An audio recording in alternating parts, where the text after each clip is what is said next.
यूहन्ना का प्रकाशित वाक्य 19वां अध्याय। इसके बाद मैंने स्वर्ग में मानो बड़ी भीड़ को ऊंचे शब्द से यह कहते सुना कि हालेलुया, उद्धार और महिमा और सामर्थ हमारे परमेश्वर ही की है, क्योंकि उसके निर्णय सच्चे और ठीक हैं, इसलिए कि उसने उस बड़ी वेश्या का, जो अपने व्यभिचार से पृथ्वी को भ्रष्ट करती थी, न्याय किया और उससे अपने दासों के लोहू का पलटा लिया है। फिर दूसरी बार उन्होंने हालेलुया कहा और उसके जलने का धुआं युगानुयुग उठता रहेगा। और 24 प्राचीनों और 4 प्राणियों ने गिरकर परमेश्वर को दंडवत किया जो सिंहासन पर बैठा था, और कहा, आमीन, हालेलुया।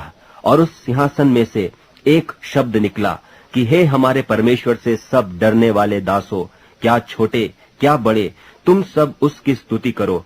फिर मैंने बड़ी भीड़ का सा और बहुत जल का सा शब्द और गर्जनों का सा बड़ा शब्द सुना कि हालेलुया, इसलिए कि प्रभु हमारा परमेश्वर सर्वशक्तिमान राज्य करता है। आओ हम आनंदित और मगन हों और उसकी स्तुति करें, क्योंकि मेमने का ब्याह आ पहुंचा और उसकी पत्नी ने अपने आप को तैयार कर लिया है। और उसको शुद्ध और चमकदार महीन मलमल पहनने का अधिकार दिया गया, क्योंकि उस महीन मलमल का अर्थ पवित्र लोगों के धर्म के काम है। और उसने मुझसे कहा, यह लिख कि धन्य वे हैं जो मेमने के ब्याह के भोज में बुलाए गए हैं।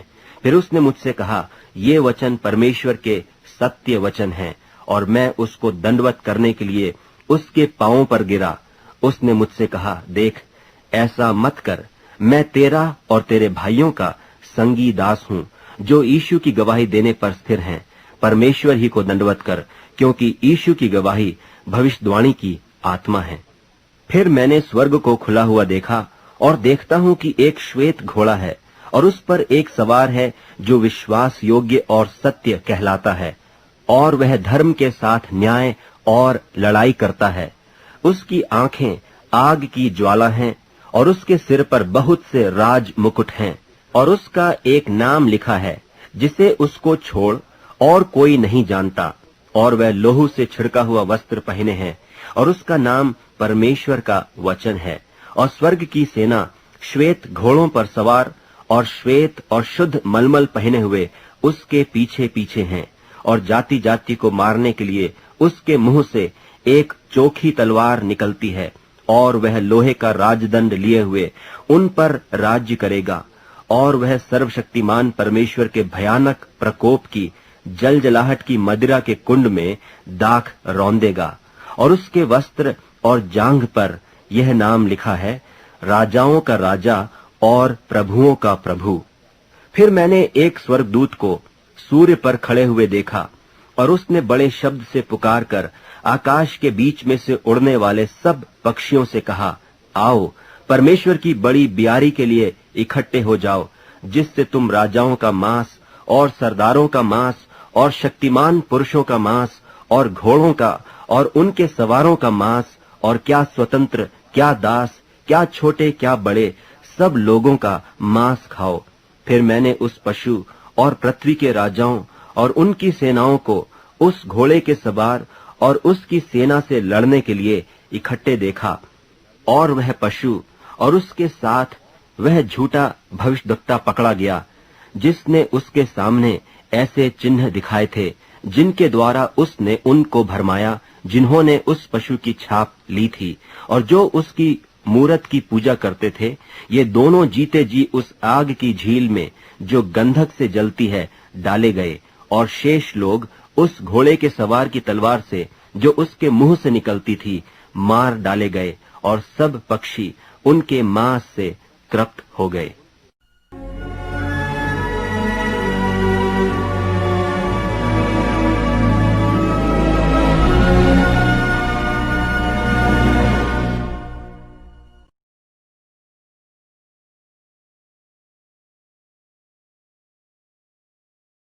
सबको जय मसीह। आज हम प्रकाशित वाक्य में 19वां अध्याय से देखने वाला है। 19वां अध्याय, ठीक है। पहले से मैंने एक बातों को बोल कर ही आया है, ये लाइन से सीक्वेंस से नहीं है। हम देखने के लिए जाएगा तो ये अध्याय कहाँ पर किस बातों के बाद आएगा मालूम है? 16वां अध्याय के 15 और 16 का बीच में से देख सकता है, उधर रहना चाहिए। ठीक है, वो आगे पीछे लिखा है, आप समझ लेने का है, क्योंकि यहां पर हम देखते हैं मेमना का शादी को देखते हैं। शादी होने के बाद प्रभु अपने सेनाओं के साथ इस पृथ्वी में आकर पशु को और झूठा भविष्यद्वक्ता को पकड़कर आग और गंधक में डाल देता है। 20वां वचन में हम पढ़ते हैं। ठीक है, हम 16वां अध्याय में लास्ट में क्या पढ़ा था?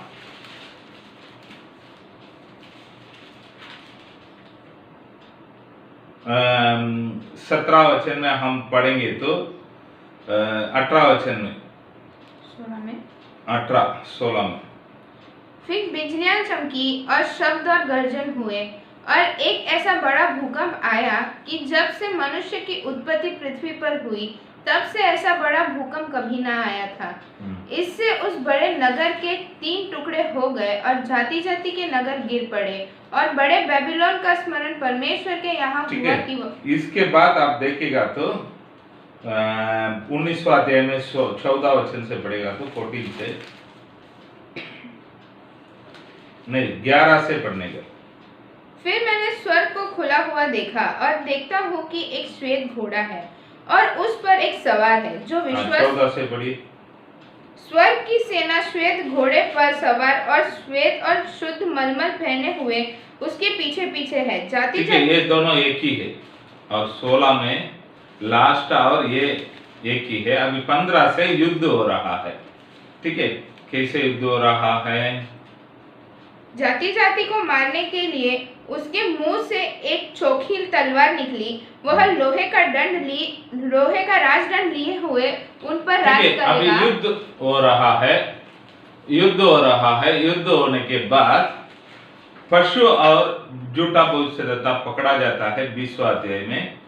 लास्ट में उसको आग और गंधक जलने वाला झील में डाल दिया गया। 20वां अध्याय वचन में पढ़ी। वह पशु और उसके साथ वह झूठा भविष्यद्वक्ता पकड़ा गया जिसने उसके सामने ऐसा चिन्ह दिखाए थे जिनके द्वारा उसने उनको भरमाया, जिन पर उस पशु की छाप थी और जो उसकी मूर्ति की पूजा करते थे।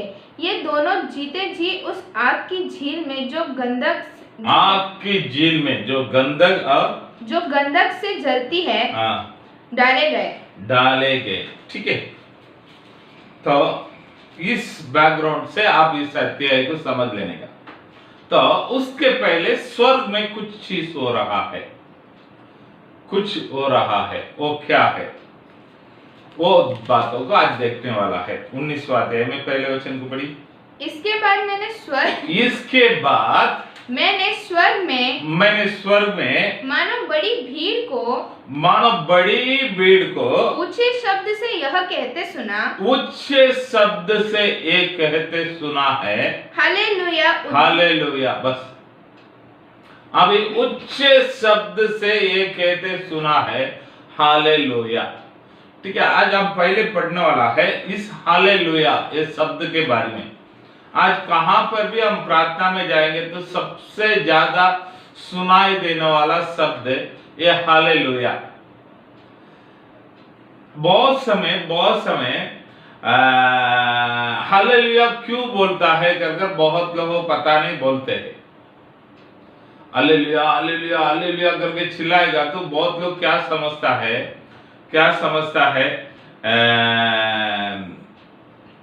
ये कुछ मंत्र करके समझता है। कुछ लोग जानकर बोलता है, कुछ लोग अनजान से भी बोलता है। कोई शैतान का डर आएगा तो सब लोग आंखों को बंद कर हालेलुया हालेलुया बोलेगा तो शैतान भाग जाएगा करके सोचते हैं। और किधर भी गाना गाने के लिए जाएंगे उसमें हालेलुया का शब्द बहुत प्रार्थना में वचन देने के समय वचन में कभी कुछ पास वचन देने वाला कुछ चीजों को भूल गया तो उस समय को फिलअप करने के लिए हालेलुया को शब्दों को उपयोग करता है। हालेलुया को बहुत लोग कुछ राग देकर बोलता है, ऐसे ऐसे करके बोलता है, लेकिन सचमुच ये हालेलुया बोले हाथ क्या है? मसीह लोहों का शब्द करके, झंझराट का शब्द करके कुछ लोग बोलता है, दुष्ट आत्मा को निकालने वाला शब्द करके कुछ लोग समझता है, अद्भुत को ले आने वाला शब्द करके कुछ लोग समझता है, कुछ लोग बोलता है स्वर्गीय भाषा है करके बोलता है। आज हालेलुया के बारे में मैंने कुछ बातों को सिखाएगा, आपको थोड़ा चक्कर आएगा तो भी आप लोग टेंशन नहीं लेने का है, जो सही बात है वो बातों को बताता हूं। नया करार में हालेलुया कितना जगह पर उपयोग किया गया है? एक सवाल।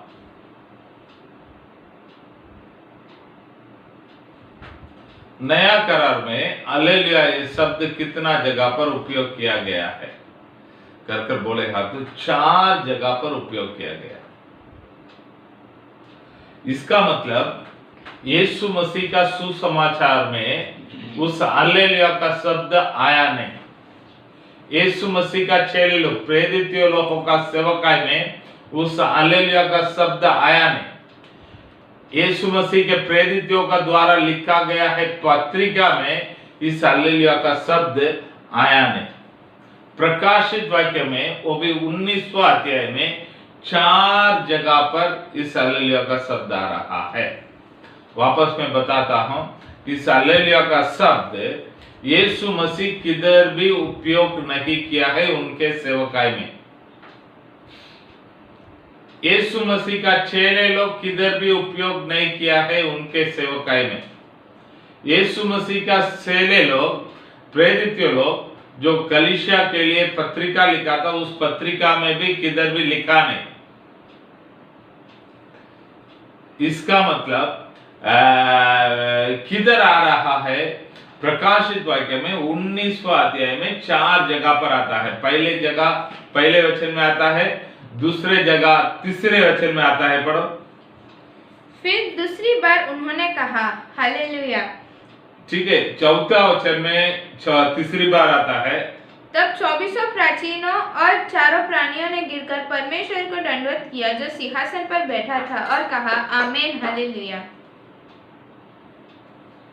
लास्ट में 6वां वचन में आता है। फिर मैंने बड़ी भीड़ का सा और बहुत जल का सा शब्द और गर्जन का सा बड़ा शब्द सुना, हालेलुया।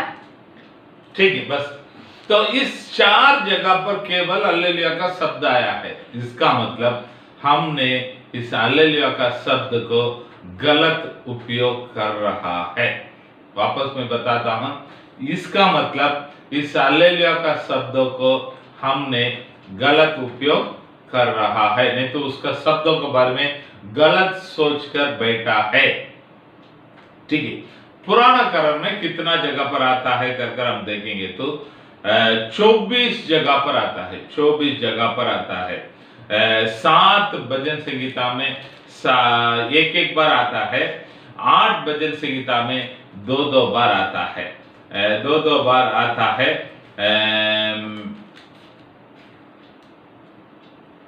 7 भजन संगीता बोले हाँ तो 104 में 35 में आता है, 105 में 45 में आता है, 111 में एक बार आता है, 112 में एक बार आता है, 115 में 18 में आता है, 116 में 19 में आता है, 117 में 2 में आता है।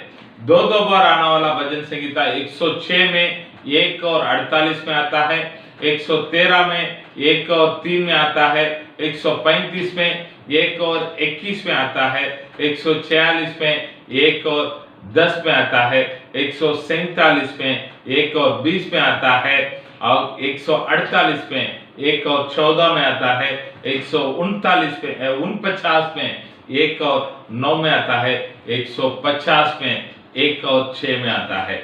ठीक है, तो इस हालेलुया का मतलब क्या है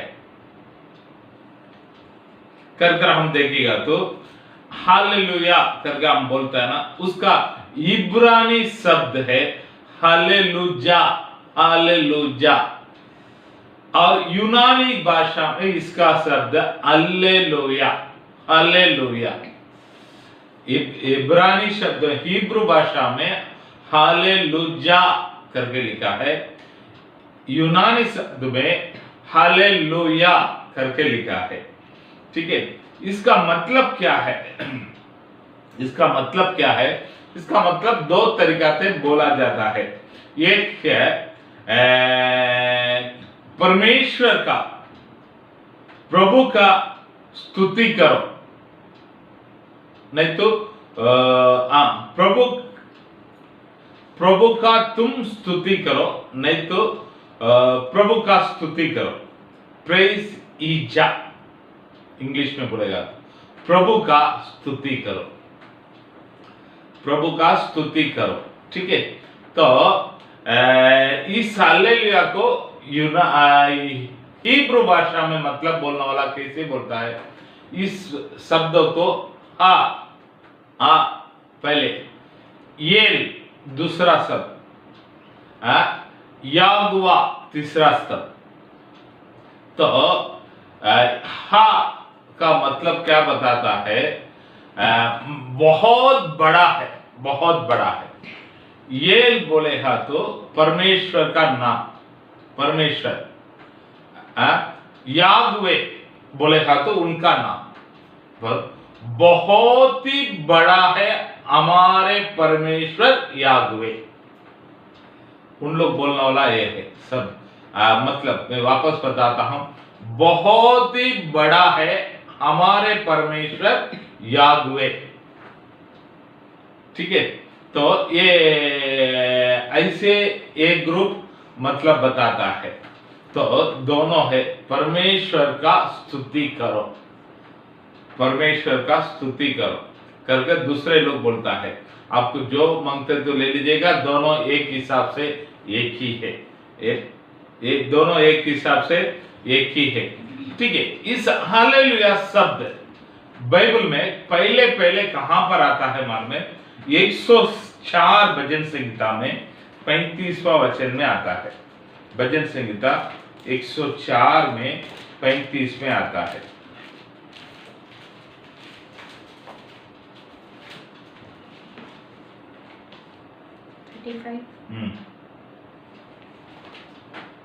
पापी लोग पृथ्वी पर से मिट जाएंगे और दुष्ट लोग आगे को न रहेंगे। हे मेरे मन, यहोवा को धन्य कह, यहाँ की स्तुति करो। वहां पर हालेलुया नहीं, वापस पढ़। 35। पापी लोग पृथ्वी पर से मिट जाएंगे और दुष्ट लोग आगे को न रहेंगे। हे मेरे मन, यहोवा को धन्य कह, यहाँ की स्तुति करो। यहोवा की स्तुति करो, उसके बाद हालेलुया शब्द आना चाहिए। तो हालेलुया का मतलब मैंने क्या बताया है?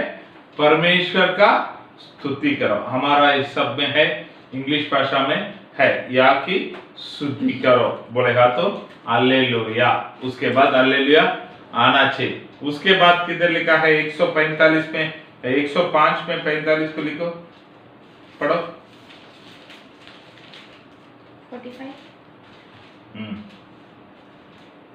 कि वे उसकी विधियों को माने और उसकी व्यवस्था को पूरी करे, यहाँ की स्तुति करो। वहां पर भी हिंदी में लिखा है, 111 में 1 को पढ़ो।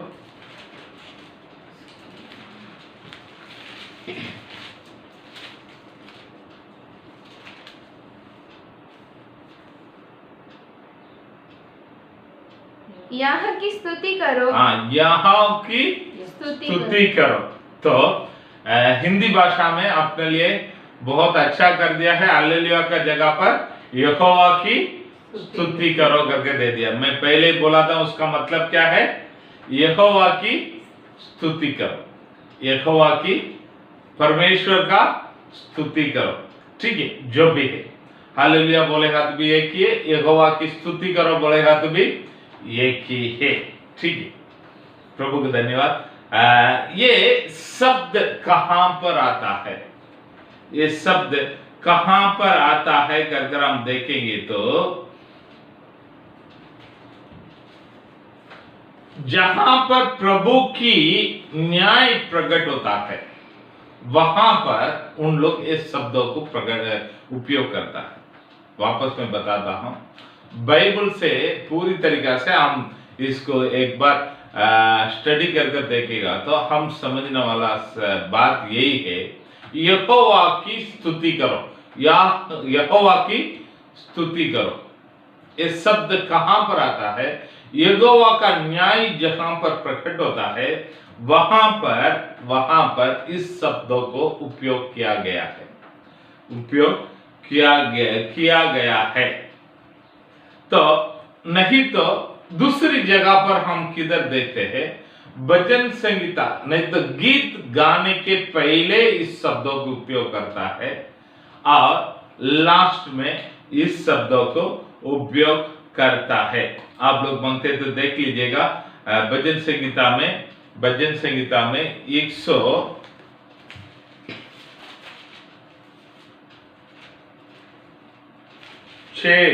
पहले वचन को पढ़िए।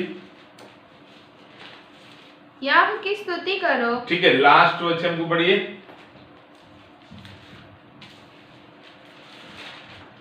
इस्राएल का परमेश्वर यहोवा अनादिकाल से अनंत काल तक धन्य है और सारी प्रजा कहे आमीन। यहोवा की स्तुति करो। हाँ, 148 में पहले वचन को पढ़िए।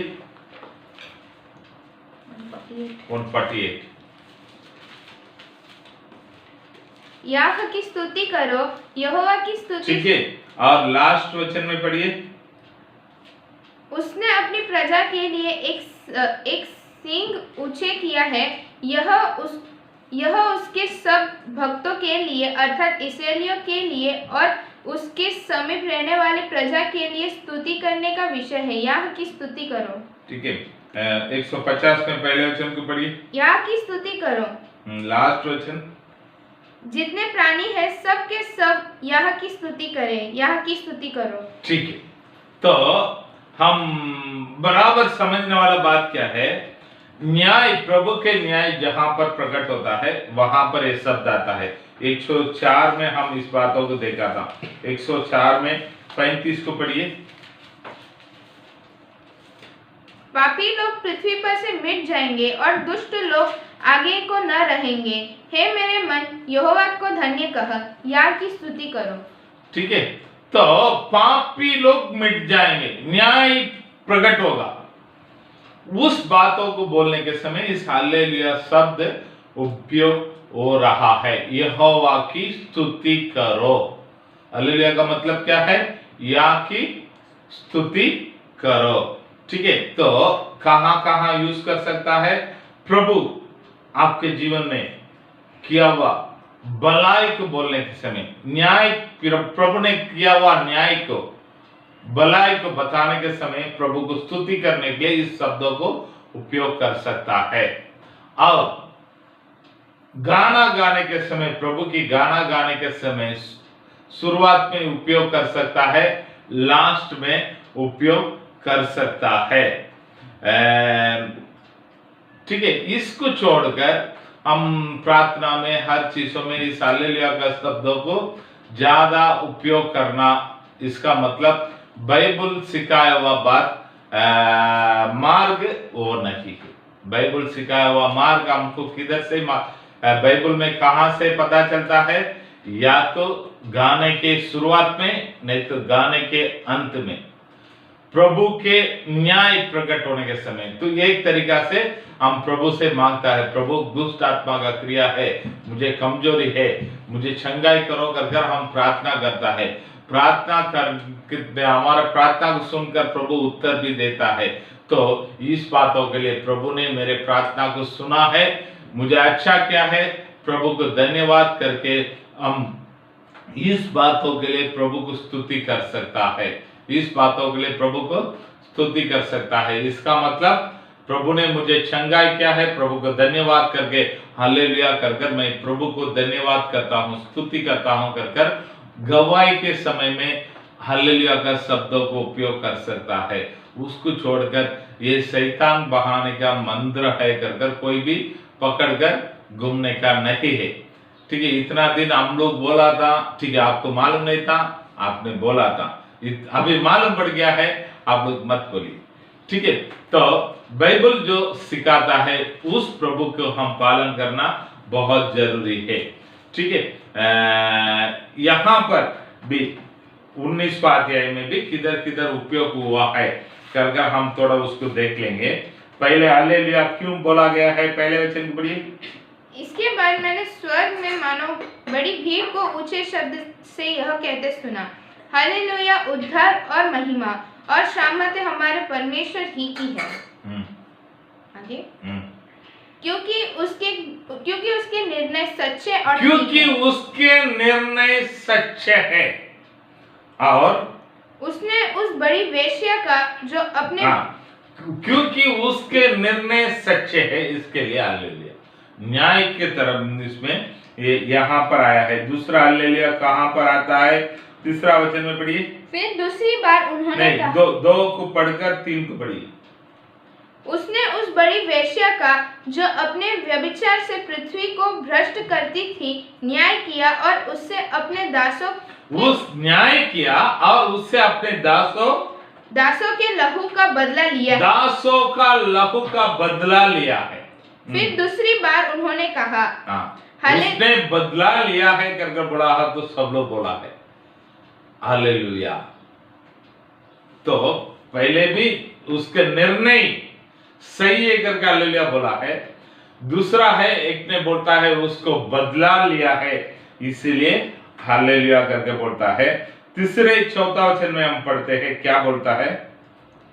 तब 24 प्राचीन और चारों प्राणियों ने गिर के परमेश्वर को दंडवत किया जो सिंहासन पर बैठा था और कहा, आमीन हालेलुया, आमीन हालेलुया। परमेश्वर ने अपने दासों के लहू के कारण बदला लिया है, आमीन हालेलुया। उन्होंने जो भी किया है सही किया है, प्रभु का महिमा हो कर कर बोलता है। और 6वां वचन में क्यों हालेलुया आता है, पढ़िए। फिर मैंने बड़ी भीड़ का सा और बहुत जल का सा शब्द और गर्जन का सा बड़ा शब्द सुना, हालेलुया, क्योंकि प्रभु हमारा परमेश्वर सर्वशक्तिमान राज करता है। आओ हम आनंदित और मगन हो। और ठीक है, इसमें 3 प्रकार के ग्रुप को हमको यहाँ पर देखते हैं। ठीक है, पहले ग्रुप कौन हालेलुया बोला है, पहले वचन में पढ़िए। इसके बाद मैंने स्वर्ग में मानो बड़ी भीड़ का सा शब्द, भीड़ का मतलब पृथ्वी में से स्वर्ग में गया हुआ भीड़ 2 बार हालेलुया बोलता है। तीसरा बार बोलता है वही लोग। तीसरा वचन पढ़िए। फिर दूसरी बार उन्होंने कहा, दूसरी बार वही ग्रुप स्वर्ग पृथ्वी से गया हुआ भीड़ लोग हालेलुया बोला है। तीसरी बार कौन हालेलुया बोलता है, 24 प्राचीन लोग और 4 प्राणी लोग हालेलुया बोला है। 6वां वचन में कौन हालेलुया बोलता है, तो उस स्वर्ग में रहने वाला सारे सेना मिलकर हालेलुया कर बोला है। ठीक है, सब किस बातों को ऊपर हालेलुया बोलता है, प्रभु ने अपने पवित्र लहू के कारण बदला लिया है। न्याय के बारे में हालेलुया बोला गया है, हालेलुया। तो हम इस बातों को, प्रभु न्याय करने वाला है, प्रभु न्याय करने वाला है, इसके लिए इस हालेलुया का शब्दों को हर जगह पर हम उपयोग करना छोड़ देना उत्तम बात है। ठीक है, 7वां वचन में हम आगे बढ़ेंगे। आओ हम आनंदित और मगन हो और उसकी स्तुति करें, क्योंकि मेमने का विवाह आ पहुंचा है। मेमने का विवाह आ पहुंचा है और उसकी दुल्हन ने अपने आप को तैयार कर लिया है। उसके दुल्हन ने अपने आप को तैयार कर दिया है। तो दुल्हन कौन है, प्रभु के दुल्हन कौन है, तो एक बहुत बड़ा बड़ा चर्चा इस शब्दों के ऊपर होता है। सियोन कलीसिया वाला को बोलेगा तो हम लोग एक दुल्हन है, वो ऊपर का यरूशलेम है, वो एक दिन उतर कर आएगा, इसके लिए माता का आराधना करने का करके घूमने वाला घूमते हैं, ठीक है, घूमने दो। तो और बहुत लोग बोलता है वो है, ये है, ऐसा है, वैसा है करके बोलता है, ठीक है। तो हम ये बातों को समझने के लिए कुछ कुछ बातों को आप लोग अच्छी तरह से समझना जरूरी है। क्या है मालूम है?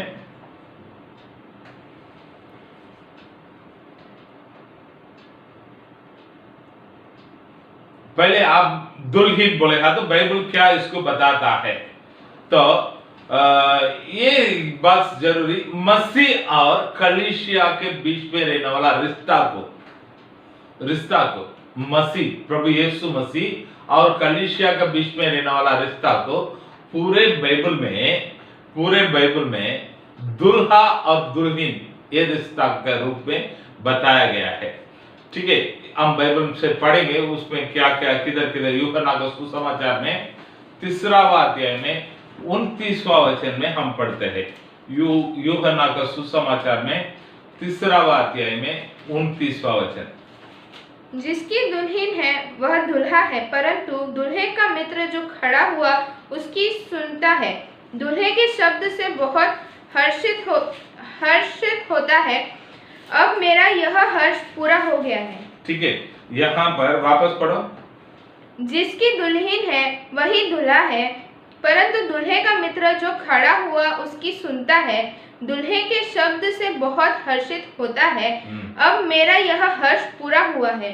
अब मेरा ये खुशी पूरा हुआ है। ये कौन बोलता है? यूहन्ना बपतिस्मा देने वाला है। यीशु मसीह दुल्हा करके वो साफ साफ यहाँ पर बताता है। रोमियो का पत्रिका में, रोमियो को पौलुस लिखने वाला पत्रिका में 7वां अध्याय में आइए, 7वां अध्याय में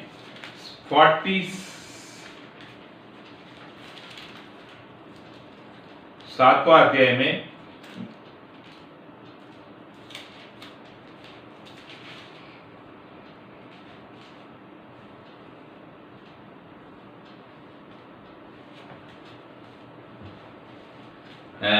नहीं दूसरे कोरिन्थियों में 11 में 2 को पढ़ी।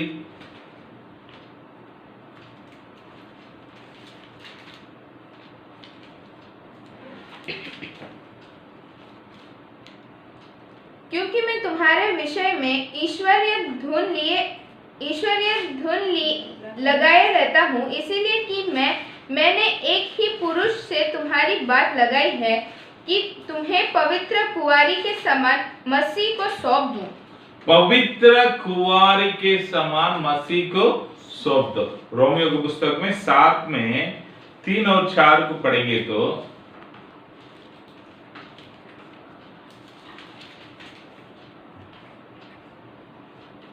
इसीलिए यदि पति के जीते जी वह किसी दूसरे पुरुष की हो जाए तो व्यभिचारिणी कहलाएगी, परंतु यदि पति मर जाए तो वह उस व्यवस्था से छूट गई, यहाँ तक कि यदि किसी दूसरे पुरुष की हो जाए तो भी व्यभिचारिणी न ठहराएगी। वैसे ही हे मेरे भाइयों, तुम भी मसीह के देह के द्वारा एफेसियों का पत्रिका को, एफेसियों का कलीसिया को पौलुस लिखने वाला पत्रिका में 5वां अध्याय में 25 से 33 तक आप लोग पढ़ेंगे तो 5वां अध्याय में फिर 25 से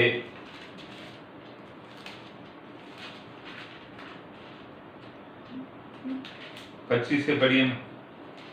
हे पतियों, अपनी अपनी पत्नियों से प्रेम रखो, जैसा मसीह ने भी कलीसिया से प्रेम करके अपने आप को उसके लिए दे दिया कि उसको वचन के द्वारा जल के ठीक है, तो ये बातों को आप लोग पढ़कर देख लीजिएगा। इस पे पूरे बाइबल में एक बातों को हम देखते हैं, कलीसिया एक स्त्री के रूप में, एक दुल्हन के रूप में बताया गया है, प्रभु यीशु मसीह दूल्हा के रूप में। इसका मतलब इस संसार का जैसे शादी होता है वैसे शादी करके आप समझने का नहीं। तो बाइबल में हम स्वर्ग में कैसा रहेंगे कर कर एक सदुस्ती व्यक्ति प्रभु के पास आकर पूछता है, प्रभु मुझे एक सवाल है। एक व्यक्ति एक को शादी किया था, बच्चा होने के पहले वो मर गया था। इसके लिए मूसा का व्यवस्था का अनुसार उनके पत्नी को उनके भाई के साथ शादी करके दे दिया था। वो भाई भी मर गया है। ऐसा 7 भाई लोग से वो पत्नी शादी की, तो वो लोग अभी सब मर गया है। मरने के बाद स्वर्ग में जाकर इस पत्नी किसका पति बन इस औरत किसका पत्नी बनकर रहेगी करके एक सवाल को प्रभु के पास पूछा है, क्योंकि इसने 7 बार शादी किया है, मूसा का व्यवस्था का अनुसार शादी किया है। तो स्वर्ग में किसका पत्नी बनकर रहेगी, पहले वाला का क्या लास्ट वाला का, बोलो।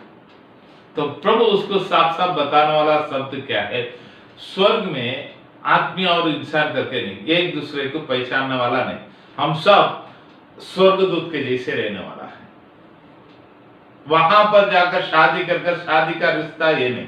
तो शादी का रिश्ता ये नहीं, प्रभु के साथ जोड़ना, प्रभु का साथ एक लगन में रहना, संगति में रहना, इस बातों का हम समझ लेने का, प्रभु के साथ संगति में रहना है।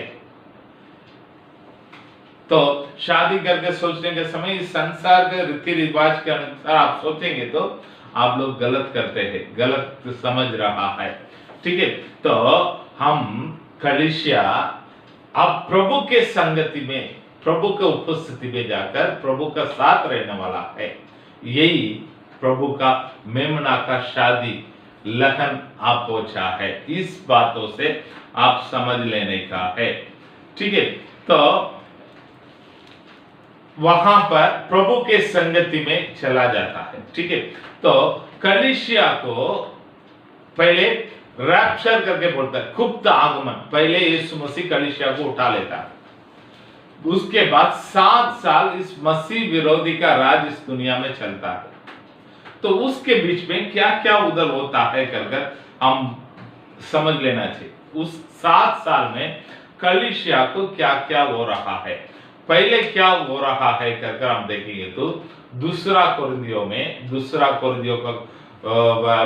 को दूसरा लिखने वाला दूसरा पत्रिका में 5वां अध्याय में 9वां वचन में एक बातों को हम देखते हैं। इस कारण हमारे मन की उमंग यह है कि चाहे साथ रहे चाहे अलग रहे, पर हम उसे भाते रहें।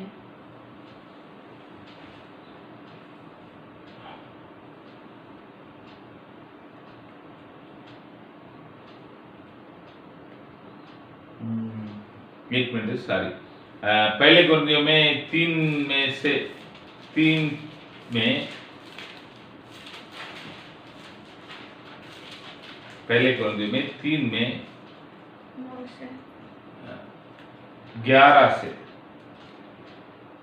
क्योंकि उस नींव को छोड़ जो पड़ी है और वह यीशु मसीह है, कोई दूसरा नींव नहीं डाल सकता। यदि कोई इस नींव पर सोना या चांदी या बहुमूल्य पत्थर या काठ या घास या फूस या रद्दा रखे, तो हर एक का काम प्रकट हो जाएगा, क्योंकि वह दिन उसे बताएगा, इसलिए कि आग के साथ प्रकट होगा, और वह आग हर एक का काम परखेगी कि कैसा है।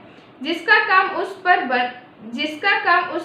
बना हुआ स्थिर रहेगा, वह मजदूरी पाएगा। आगे? हाँ, दूसरा कोरिन्थियों में 5 में 10 को बढ़ी।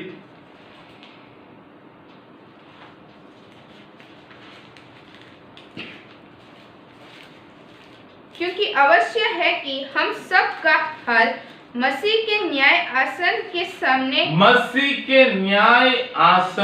सामने खुल जाए, ठीक है। तो 7 साल में पहले क्या हो रहा है, उधर मसीह के न्याय आसन बोलेगा तो कैसा हो रहा कर दूसरा पहले कोरिन्थियों में 3 अध्याय में 11 से 16 तक हम पढ़ा। आग हरेक का काम को परखाएगा कर हमने देखा है। प्रकाशित वाक्य में भी 4 में 4 को पढ़ेंगे तो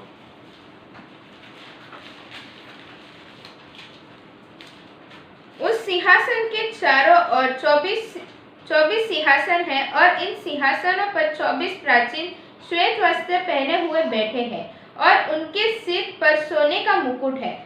ठीक है, ये जो है मसीह के न्याय आसन, मसीह के न्याय आसन बोलेगा तो इसमें कलीसिया जाकर खड़ा होगा, कलीसिया को प्रतिफल दिया जाएगा, कलीसिया को प्रतिफल दिया जाएगा। हमको ये दंड का न्याय नहीं है, लास्ट में जो न्याय हो रहा है वो न्याय कलीसिया के लिए नहीं, कलीसिया के लिए हम मसीह के न्याय आसन के सामने जाकर खड़ा होना पड़ेगा। वहां पर हमें क्या मिलेगा?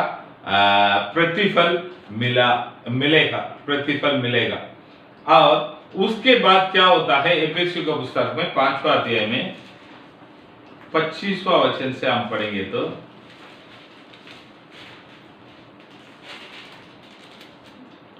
हे पतियों, अपने अपनी पत्नी से प्रेम रखो जैसा मसीह ने भी कलीसिया 27 को पढ़िए, 27। और उसने एक ऐसा तेजस्वी कलीसिया बनाकर अपने पास खड़ी करे जिसमें न कलंक, न झुर्री, न कोई और ऐसी वस्तु हो, वरन पवित्र और निर्दोष हो। ठीक है, यहूदा का पुस्तक में 24वां वचन को पढ़िए।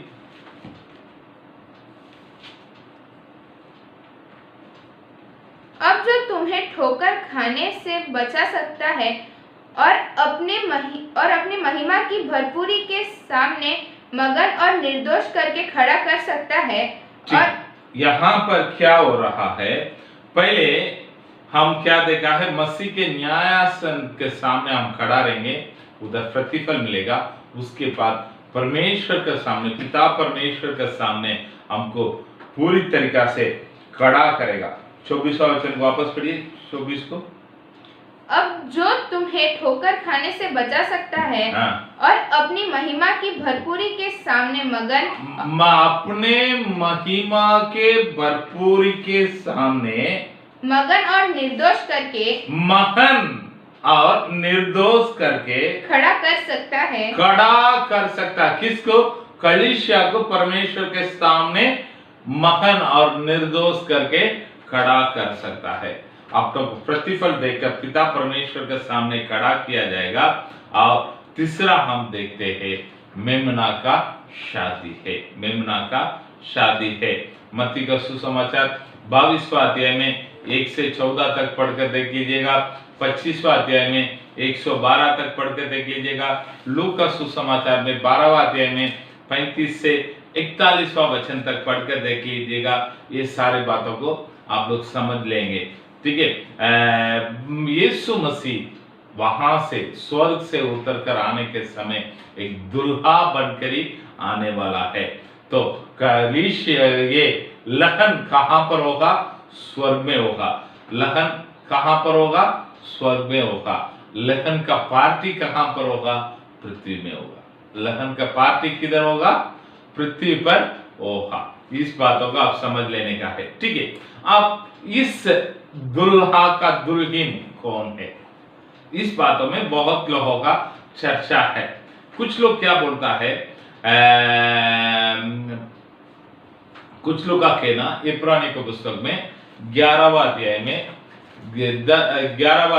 10 से 16 तक पढ़कर देखिएगा तो इब्रानियों का पत्रिका में 11वां अध्याय में 10 से 16 तक हम पढ़ेंगे तो एक बातों को हम पढ़ते 10वां वचन। क्योंकि वह उस स्थिर नींव वाले नगर की बाट जोता था जिसका रहने वाला और बनाने वाला परमेश्वर है। ठीक है, वो लोग उस नींव वाला नगर का बाट जोता था करके इस पुराना करर का पवित्र लोगों के बारे में इस इब्रानी का पुस्तक में लिखने वाला प्रभु का दास बताता है। इसलिए वो लोग भी प्रभु यीशु मसीह का दुल्हन होंगे करके एक ग्रुप बोलता है। दूसरे ग्रुप उसके साथ कौन कौन और रहेगा करके बोलता है यीशु मसीह का प्रेरितों से लेकर कलीसिया उठा लेगा तब तक का प्रभु के लोग प्रभु के लोग इस दुल्हन में रहेगा करके बोलता है। और 1,44,000 यहूदी लोग जो मोहर लिया गया है, उन यहूदी लोगों भी उसमें रहेंगे। और 7 साल में प्रभु के लिए जो खड़ा होकर मरा था, उन लोग भी इस दुल्हन में रहेंगे कर पूरे पवित्र लोगों का झुंड को साथ में लपट कर ले लेता है। कुछ लोग क्या बोलता है मालूम है, केवल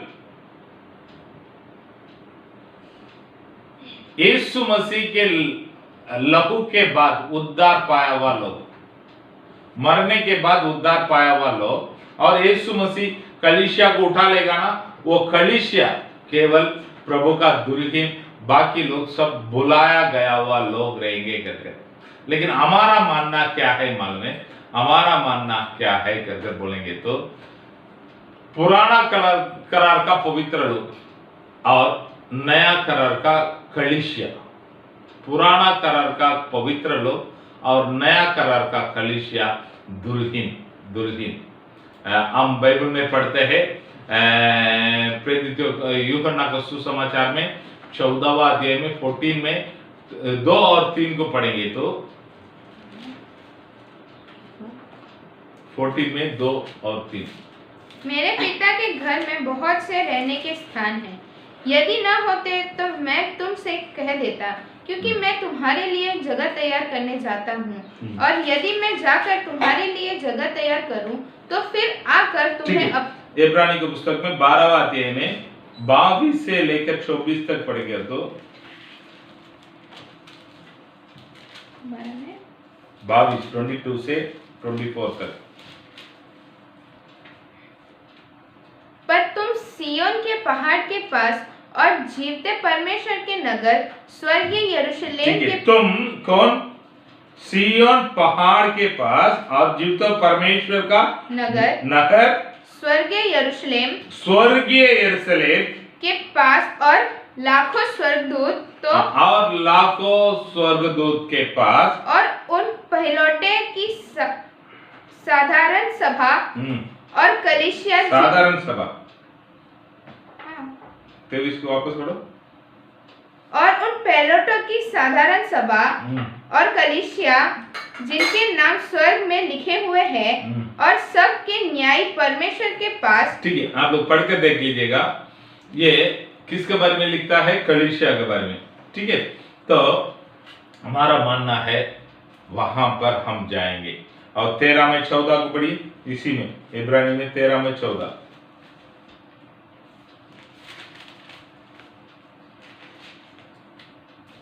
क्योंकि यहाँ हमारा कोई स्थायी नगर नहीं, वरन हम एक आने वाले नगर की खोज में हैं। ठीक है, प्रकाशित वाक्यों में 3 में 12 को पढ़ी।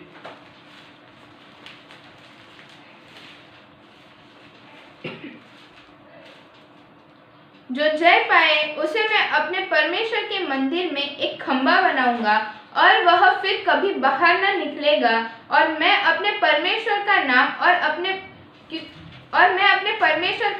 अपने परमेश्वर के नगर अर्थात नए यरूशलेम का नाम, जो मेरे परमेश्वर के पास से स्वर्ग पर से उतरने वाला है, और अपना नया नाम उस पर लिखूंगा।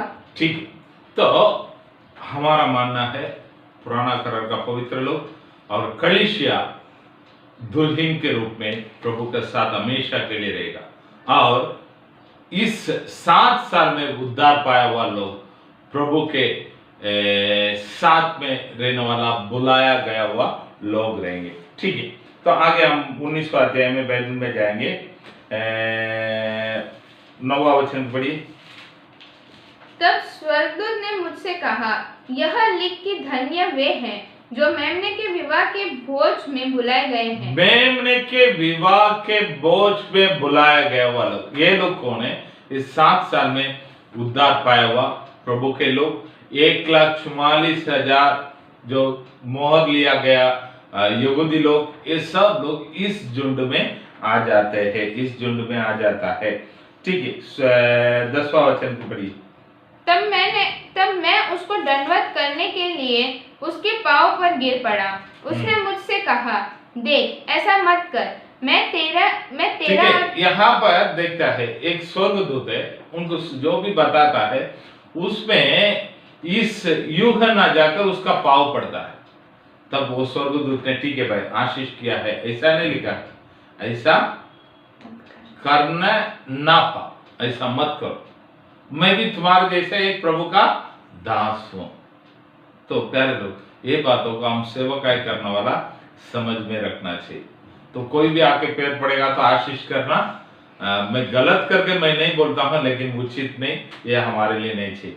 हाँ, कोई बड़े उम्र वाला है, कोई छोटा बच्चा लोग जाकर पाँव धोता है, छूता है, वो गलत नहीं, लेकिन सब लोग आकर पाँव छूना अच्छी बात नहीं है, अच्छी बात नहीं है। और बाइबल हमको ये बातों को नहीं सिखाते है। ठीक है, 11 वचन से पढ़िए। 11 वचन से हम देखेंगे तो अभी स्वर्ग से प्रभु अपने सेना के साथ और अपने लोगों के साथ इस पृथ्वी में उतर कर आता है। ये प्रभु का दूसरी आगमन है, इस पृथ्वी में स्वर्ग में आ रहा है। क्यों आ रहा है कर हम 14 वचन से पढ़ेंगे। 14 वचन पूरी 14। स्वर्ग की सेना बोले खाती है कौन है? स्वर्गदूत लोग। श्वेत घोड़े पर सवार और श्वेत और शुद्ध मलमल पहने हुए उसके स्वर्ग की सेना श्वेत घोड़े पे शुद्ध मलमल। तो उन लोग अपने स्टेटस को कभी छोड़ा नहीं, ये बातों को समझ लें। अभी युद्ध में देता बोला था, तो युद्ध का मिलिट्री यूनिफॉर्म नहीं, वो पहले जैसे यूनिफॉर्म में था वही यूनिफॉर्म में अभी भी आ रहा है। जाति जाति को मारने के लिए उसके मुंह से एक चौकी तलवार निकलती है। चौकी तलवार, मुंह से निकलने वाला चौकी तलवार प्रभु का शब्द है।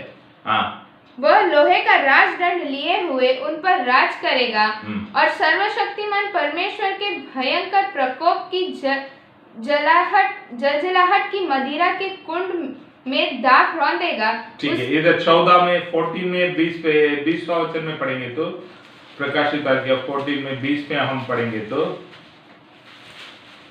और नगर के बाहर उस रस कुंड में दाख रौंदे गए और रस कुंड में नहर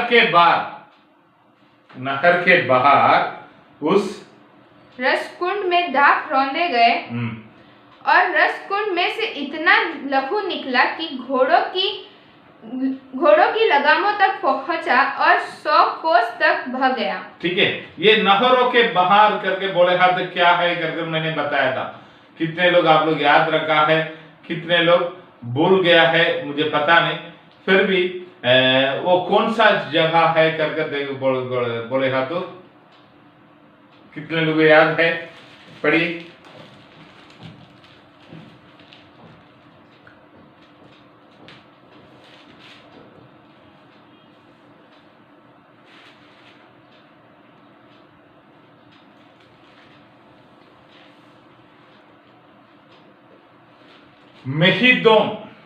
मेहिदोन करके एक जगह बोला था, याद है? हर्मगेदोन।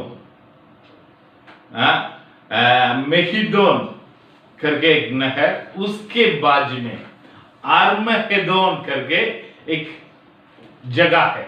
आर्मगेदोन नहर के बाद, ऐसे लिखा है ना, नहर के बाद 16 में 14। ये चिन्ह दिखाने वाली दुष्ट आत्माएं हैं जो सारे संसार के राजाओं के पास निकलकर इसीलिए जाती है कि उन्हें सर्वशक्तिमान परमेश्वर के उस बड़े दिन की लड़ाई के लिए इकट्ठा करें। देख, मैं चोर के समान आता हूँ। धन्य वे हैं जो जागते रहते हैं और अपने वस्त्र की चौकसी करते हैं और नंगे न फिरे और लोग उसका नंगापन न देखें। ठीक है, और वो नहीं 16 हाँ पढ़ो। और उन्होंने उनको उस जगह इकट्ठा किया जो इब्रानी में हर्मगिदोन कहलाता है। हर्मगिदोन, ठीक है, वो नहर मेगिदोन करके एक नहर के बाहर रहने वाला एक जगह है हर्मगिदोन। उस जगह पर सब लोग इकट्ठा हुआ है, तो वहां पर प्रभु सबको नष्ट कर रहा है। ठीक है, और 17 वचन में पढ़िए। फिर मैंने एक स्वर्गदूत को सूर्य पर खड़े हुए देखा। उसने बड़े शब्द से पुकारकर आकाश के बीच में से उड़ने वाले सब पक्षियों को कहा, आओ परमेश्वर के बड़े भोज के लिए इकट्ठे हो जाओ। बड़े भोज, ये शादी का पार्टी के लिए इकट्ठा हो जाओ। ये क्या है मालूम है? यहूदी लोगों का, इन दिनों में यहूदी लोग करते क्या नहीं करते पता नहीं। पहले के दिनों में यहूदी लोग का शादी होगा तो शादी 7 दिन शादी होता है, 7वां दिन उन लोग का शादी होगा। शादी होकर दूसरे दिन सवेरे सवेरे लड़की दुल्हन उठने के पहले दूल्हा उठकर बाहर चला जाएगा। बाहर जाएगा तो उनके साथ उनका दोस्त लोग सब मिल जाएगा, मिलकर जंगल में जाकर शिकार करने के लिए जाएंगे। शिकार करके कोई अपने बल के अनुसार वो कुछ शिकारी को शिकार करके लेकर आएगा। लेकर आने वाला जो शिकारी को वो दुल्हन और उनके जब दोस्त लोग सब मिलकर बनाकर उस समय घर पे रहने वाला उनके दोस्त लोग रिश्तेदार को खिलाना चाहिए। उन लोगों का नियम है, उन लोगों का नियम है। ऐसे उस नियम यहूदी लोगों के नियमों के अनुसार शादी होकर दूसरा दिन प्रभु अपना सारे सेना का साथ इस पृथ्वी में आ रहा है। पृथ्वी में उनके दोस्त लोग यानी उस 7 साल में उद्धार पाया हुआ लोग और प्रभु के सेना और प्रभु इस दोस्त लोग आकर आर्मगेदोन करके जगह पर ये लोग युद्ध करता है। अभी युद्ध का बोझ में उस शादी का बोझ में सब पृथ्वी में रहने वाला आकाश की पक्षियों को बुलाहट दिया गया। क्या बुलाहट दे रहा है? पढ़िए। आओ परमेश्वर के बड़े भोज के लिए इकट्ठे हो जाओ। आओ आप बड़े परमेश्वर का बड़े भोज के लिए इकट्ठा हो जाओ। सबको उन लोगों का रीति रिवाज के अनुसार एक भोज देना पड़ेगा। अभी इस पृथ्वी में रहने वाला सारे पक्षियों को, आकाश के पक्षियों को इकट्ठा किया गया है। और 19 पे पढ़ी। फिर मैंने उस पशु और पृथ्वी के राजाओं और उसकी सेनाओं को उस घोड़े के सवार और उसकी सेना से लड़ने के लिए इकट्ठे देखा। ठीक है, अभी मसीह विरोध, ये पशु के विरोध में सब लोग युद्ध करने के लिए आया था। पशु को विरोध में, पशु को मार डालने के लिए पृथ्वी के सारे राजा लोग आया था।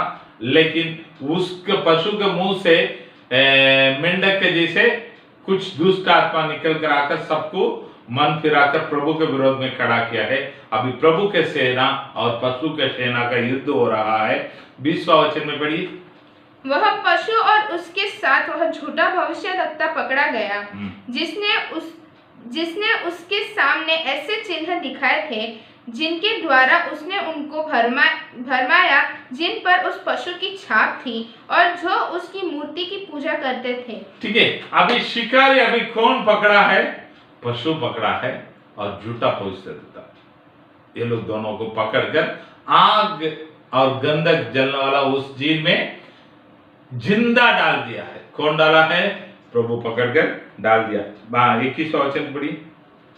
शेष लोग उस घोड़े के सवार की तलवार से जो उसके मुंह से निकलती थी मार डाले गए और सब पक्षी उनके मांस से तृप्त हो गए। सब पक्षी उसके मांस से तृप्त हो गया है। ठीक है, यीशु मसीह इस दुनिया में आया है, दुनिया का पशु और किसको? झूठा भविष्यद्वक्ता को पकड़ लिया है। और एक बच्चा है अजगर, उसको कल कैसे पकड़ता है करके कल देखेंगे। उसके बाद इस जगह पर 1000 साल प्रभु राज करने वाला है। उस राज के बारे में भी कल देखेंगे। प्रभु आपका आशीष करेगा। प्रार्थना करेंगे। सर्वशक्तिमान महान परमेश्वर, आपको धन्यवाद करता हूँ इन दिनों में प्रभु जी स्वर्ग में मेमना कर शादी के बारे में सीखने के लिए आपने सहायता किया प्रभु जी। उस शादी में हम लोग भी प्रभु जी उस दुल्हन के रूप में हम उधर रहेंगे। इस बातों को सुनकर हमें खुश होता है। हमें उसके लिए तैयारी कीजिएगा प्रभु जी, और बहुत लोगों को उस जगह के लिए तैयार करने वाला जैसे बना दीजिएगा। इसको सुना हुआ सभी का आशीष कीजिएगा। प्यारे परमेश्वर, यीशु मसीह के नाम से मांगता अच्छे पिता, आमीन। सबको जय मसीह की।